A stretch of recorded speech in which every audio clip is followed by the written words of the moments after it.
Escalante. He is an educator with over 14 years of diverse teaching experience, and we're so excited to have him today to share some of his research. He holds a master's degree in educational technology from the Technological and Higher Studies Institute in Monterrey, Mexico, and a bachelor's degree in education with a concentration in English language from the University of Carabobo in Venezuela.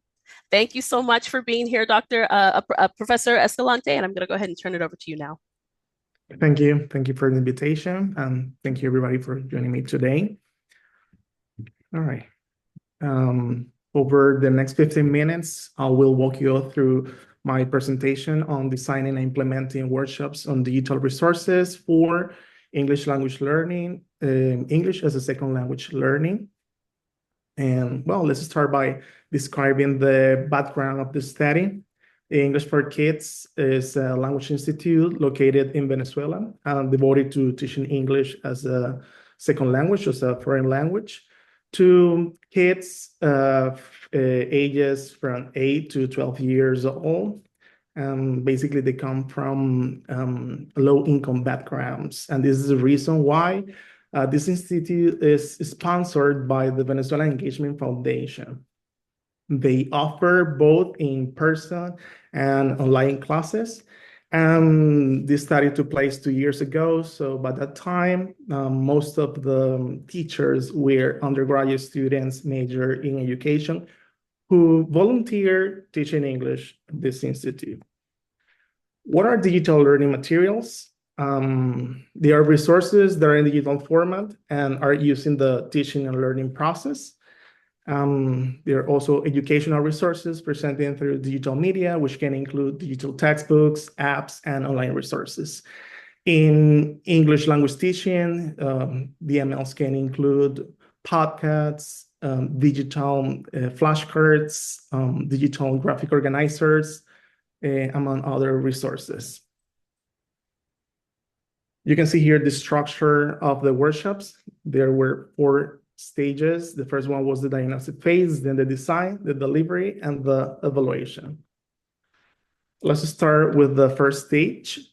An initial survey was conducted to determine the level of mastery of of some digital learning materials by those participants. I didn't include all the resources, but these are some of the tools they were asked to rate their level of mastery. So as you can see, Jamboard, they didn't know about Jamboard, Neatpod, or Flipgrid. A few of them knew about Google Earth and Padlet. Half of them were familiar with quizzes and Quizlets, and most of them were familiar with Kahoot. Then a second survey was necessary just to determine the educational purposes these teachers consider when incorporating digital tools in the virtual classroom.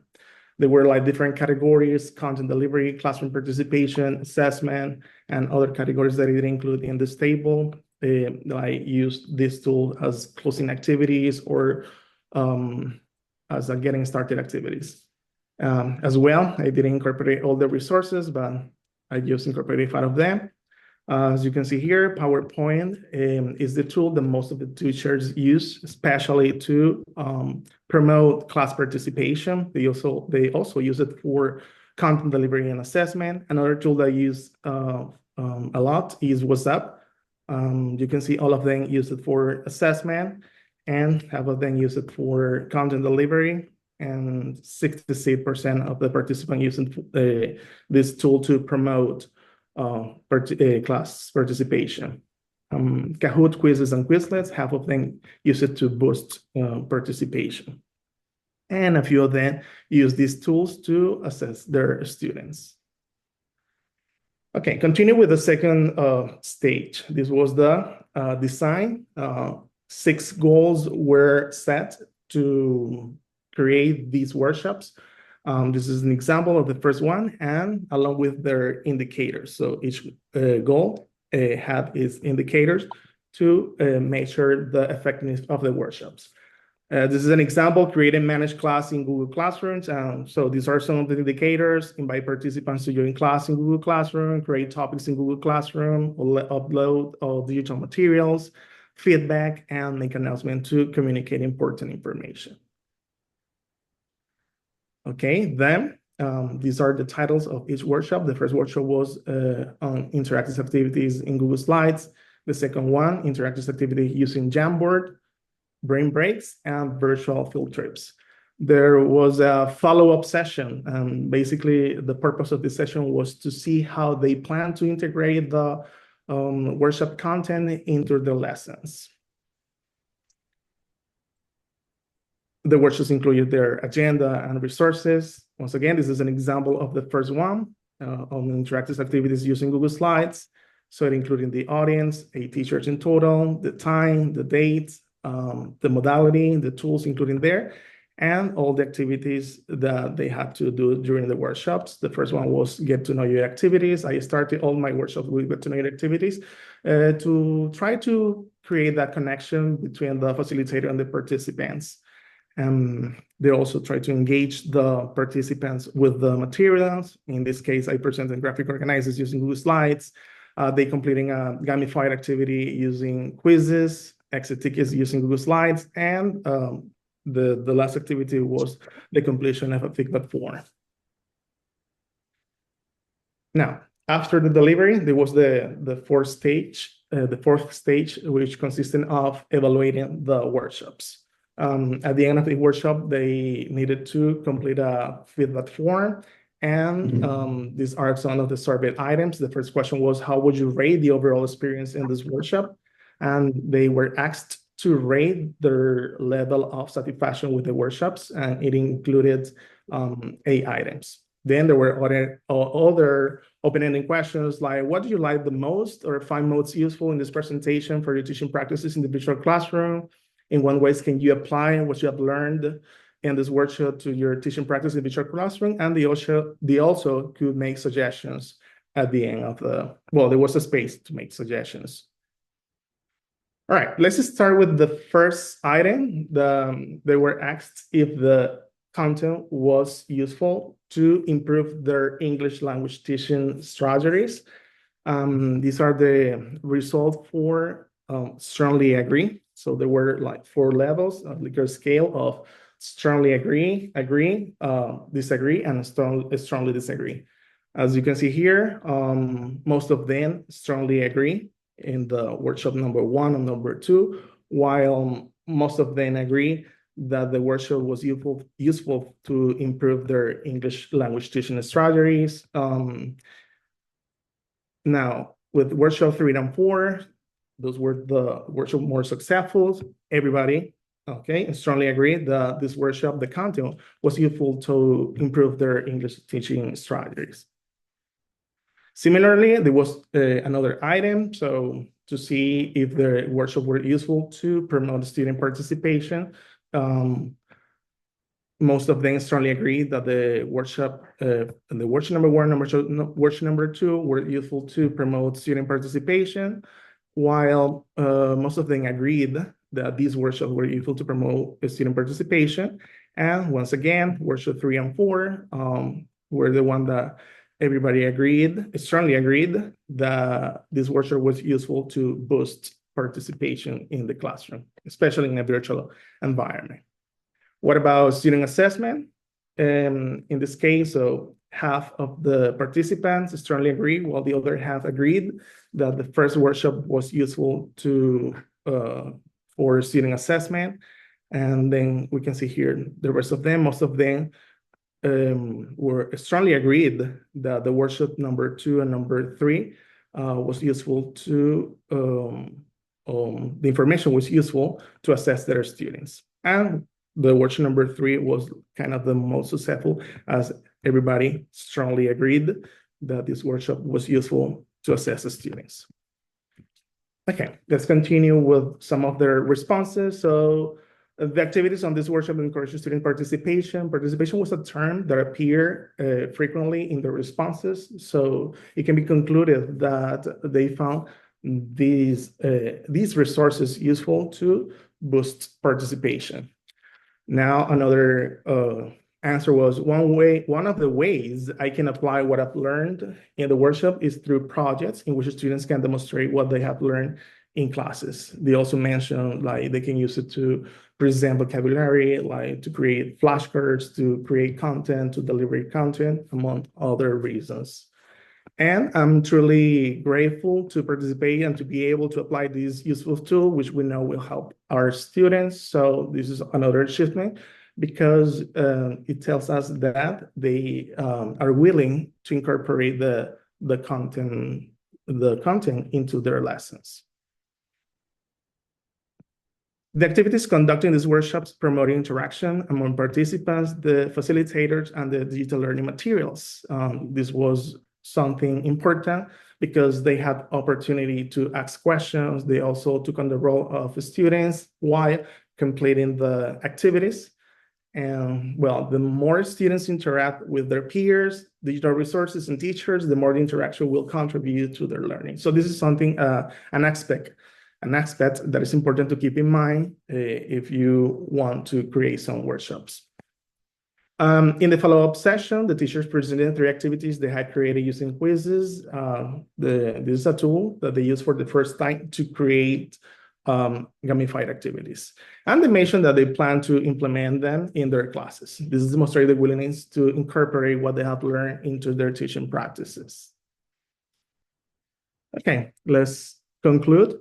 All the goal sets were achieved, along with most of the indicators used to measure these goals. I didn't complete some activities, like I didn't schedule the workshops on Google Calendar, but I didn't affect like the overall workshops because all the participants joined the meetings at the agreed time and date. The Institute recognizes the importance of professional development and is willing to support future projects similar to the studies. Actually, they have invited me to deliver other workshops at this institute. In participants, this is a recommendation, are required to create digital resources. It's important to plan sessions that allow them to achieve this goal. They didn't have time, but I didn't plan like a session for them to create materials. Okay, so basically they just navigated the resources. And in contrast with the limited internet access, like Venezuela, conducting virtual reality activities synchronously may be difficult because of unstable internet. So, well, a solution to this problem, teachers can incorporate activities in a synchronous mode, might be better option for carrying out this type of activities. Actually, like Nearpod, quizzes, and Quizlets, you can assign activities in the asynchronous mode so students can do it once they have a kind of a steady internet. Okay. All right. Fantastic. Any Do you have any questions? questions?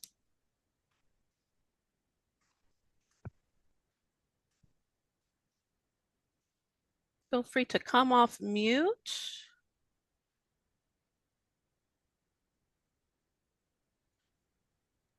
I just have one for you, Professor Escalante. What we love apps at Westcliff. We absolutely love them. We love to use them. They're great for active learning. They're great for engagement. Um, I'm sorry if I missed it, but what prompted you to use the ones that you tested with to do your Well, I research? use, yeah, well, I incorporated like Nearpod, Mm-hmm. quizzes, Quizlet, and Google Earth. Hold on. Yeah, quizzes, Nearpod, and Quizlet. And what made you choose those particular ones? Was it just the ones you're most familiar with? Was there kind of some other practices that you had in terms of your English Yeah, well, teaching that made you basically, choose those? sure. I chose Nearpod because you can create virtual field trips. And so Mm, students can explore different places, especially as they're learning English. So this can explore English-speaking countries. So that was the reason I incorporated Nearpod. So to use virtual reality in the virtual mm, classroom.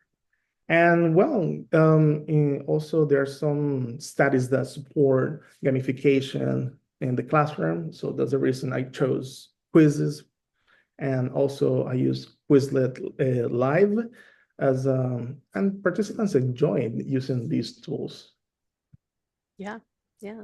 We find that that's, sometimes there's a bit of a learning curve, but once you get in there and you can really do quite a bit. You have your learning objectives in mind, for the class.